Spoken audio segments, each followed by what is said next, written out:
Hey guys, Christian here. In today's video, we're going to go through the 6 methods to avoid foreclosure. And remember, these are the only 6 ways that'll stop you from getting foreclosed on if you're behind on your mortgage. So, in these difficult times, you definitely want to understand all of your legal options so your home can be protected just in case you fall behind on your payments. If you haven't seen my previous video where I interview attorney Mike Ripley and his loan modification specialist, make sure to take a look at it. I'll leave a link down in the description below. At the end of this video, I'll also remind you what not to do, and that involves don't pay anyone to avoid foreclosure, especially in California where it's illegal to pay for foreclosure avoidance services. So, let's jump right into this video. In method number 1, we're going to talk about forbearance. In order to be granted a forbearance, you need to request from your current lender a temporary pause in your payments. If you can't make a payment for a specific period of time due to unforeseen circumstances, when you're not making your payments, it'll also make sure that you don't get any additional fees added on to your principal. If you're able to obtain a forbearance agreement, always make sure that it's in writing, and also that the repayment of any missed payments are accounted for, because what you don't want to have happen is that you get stuck with a lump sum payment of all of the missed payments that you didn't make at the very end of your forbearance period. So the typical forbearance agreement will include a repayment plan, which is usually a way to alter your current payments through a loan modification or an adjustment to your mortgage. In method number 2, we're going to talk about loan modifications. So a loan modification or a mortgage modification, they were made extremely popular in the financial crisis of 2008 when lenders provided alterations to the mortgages and allowed owners to restructure their loans and make reduced payments.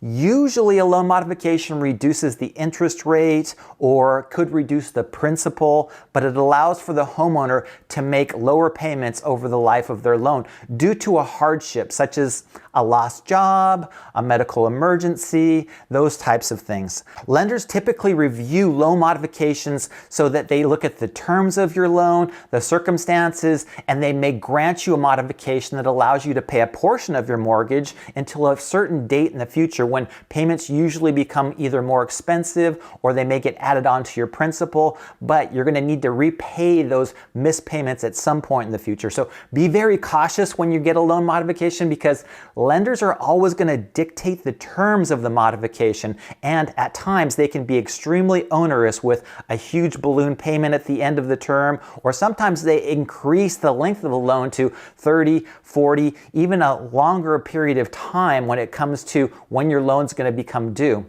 Always have a legal professional such as an attorney or a loan modification specialist look at the terms of your modification to make sure that you're not surprised at the end of your modification. Also, too, we've had clients who've received loan modifications and got principal reductions, which sounds great on the surface, right? I mean, can you imagine if you had a principal of $700,000 and the lender came to you and said, hey, we know that your home is not worth $700,000 anymore, so we're going to reduce the principal to $500,000. That would be amazing, right? A $200,000 discount. But what happened when our clients sold their home is that that forgiven amount was tacked on to their actual amount due at the time of the sale. So even though they forgave that principal when it came to the terms of their loan, they still had to pay it back when they sold their home in the future, even though it was about 10 years after when they were originally granted that loan modification. Always remember that big banks are only looking out for themselves, and they're going to hit you with whatever fees or whatever repayment terms that they think that you can handle. So be careful when it comes to modifications. If you're enjoying this so far, please make sure to turn that like button blue. It does amazing wonders for the YouTube algorithm and allows me to know that I'm creating great content for people like you. Also, if you know someone that might benefit from this, make sure to share this video with them. On to method number 3, which is reinstatement or refinance. This is rarely an option in that the homeowner always needs to pay all their back payments, and missed interest and fees can be tacked onto the loan as well. So it may be tens of thousands, if not hundreds of thousands of dollars in order to reinstate a loan. Many times a homeowner will try to refinance their loan, but unfortunately most lenders will require you to have made 12 consecutive monthly payments in order to qualify for a refinance, which obviously if you've missed payments in the last year, that's completely out of the question. So one option may be that the homeowner obtain a private money deal, otherwise known as hard money, but interest rates can be extremely high and there may be points and fees associated with that as well. So if you do get a hard money loan, that might be your last resort to avoid foreclosure, but be extremely careful who's providing you that loan because it may be extremely expensive in the long run. There's a reason why those guys are called loan sharks. Moving right along to method number 4, which is bankruptcy. Chapter 7 or Chapter 13 are typical for homeowners. Chapter 7 is a liquidation in which you need to sell all of your assets. The bankruptcy trustee will liquidate everything and take all the assets in order to pay creditors. You're probably not going to want to do that. You're going to want to do a Chapter 13 if this is an option for you. That puts you on a repayment plan for the next 3 to 5 years, and it takes all of your debt into account, basically compiles it into one lump sum payment, and you pay all of your obligations, which is typically your mortgage, any car payments, any things like that. Then any back payments you have or other debts all get conglomerated into that one payment, which the bankruptcy trustee will oversee so that you can continue to pay on your mortgage and continue to make those monthly payments over that 3 to 5 years, after which time all of your debts are at that point eliminated. At the end of your payment term, if that's 3 years or 5 years in a typical Chapter 13 bankruptcy, if you've made all your payments and you've been able to comply with all the terms of the bankruptcy will be discharged, at which point any debt that you have still on record will be completely eliminated. So if you can make your mortgage payment, your car payment, any student loan payments, those things, plus additionally that monthly payment, which is going to cover back payments and unsecured debt, Chapter 13 may be an option for you. Bankruptcy is usually used as a way to postpone foreclosure. It allows an owner to figure out what they're going to do in order to be able to make those missed payments back. Owners can still be foreclosed on while they're in bankruptcy too. The lender can receive a relief of stay from the bankruptcy court, and that allows them to auction your property at the foreclosure sale. So bankruptcy may not lead to the best option for most people when it comes to avoiding foreclosure. On to method number 5. This is a sale of the property, either an equity sale or a short sale, depending if you have equity in the home or if you're underwater and you owe more than the home's worth. So prior to the foreclosure date, in order to not lose all of your equity if you do have some in your property, you can always sell the property, take whatever that amount is that's the difference between the loan and the fees and everything, and then you'll get that in one lump sum once the property closes escrow.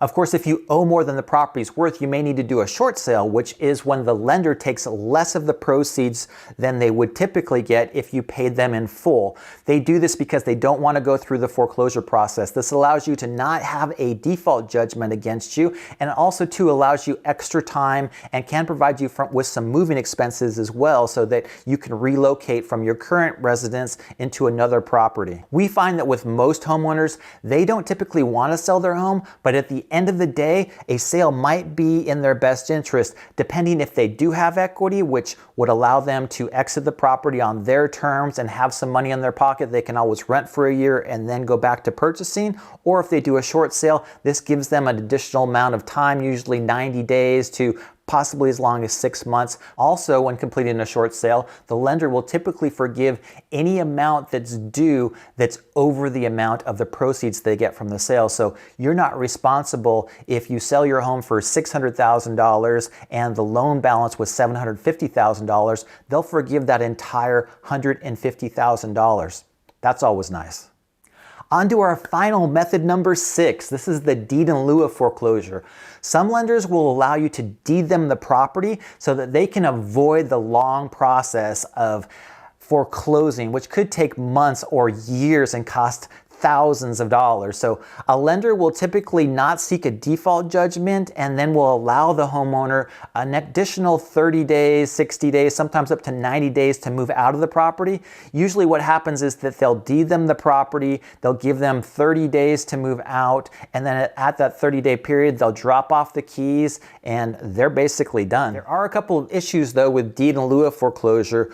The main one being is if there are any clouds on title, which is any additional liens or judgments or things that would cause the lender not to have clear title, they cannot do a deed in lieu of foreclosure. They need to go through the foreclosure process in order to eliminate any second loans on the property or any HOA loans or utility loans or those types of things that would cloud the title when they go to sell the property at some point in the future. So I'd say that maybe on 10% of the circumstances, deed in lieu of foreclosure may be an option, but on 90%, it's not even an option for most homeowners.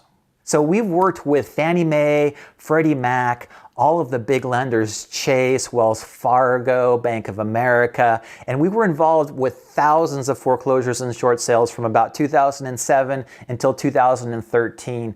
There are attorneys and real estate agents out there that may attempt to provide you assistance, but please be aware that anyone who wants to charge you an upfront fee is doing so illegally in the state of California. They cannot charge any money for foreclosure avoidance. There is a state law in California that makes it illegal for anyone to charge you an upfront fee. If you'd like to go over your current situation and you want us to review the documents, if you've got a loan modification going, if you've got a forbearance agreement, please feel free to direct message me, or you can go to my website, christianpeter.com. If you have any questions at all, feel free to schedule a 15-minute video chat and we can talk about whatever your needs might be. Once again, if you found this information helpful, please make sure to turn that like button blue. Also, make sure to subscribe to the channel and hit that bell notification so that you're notified whenever I release new videos that might be of interest to you.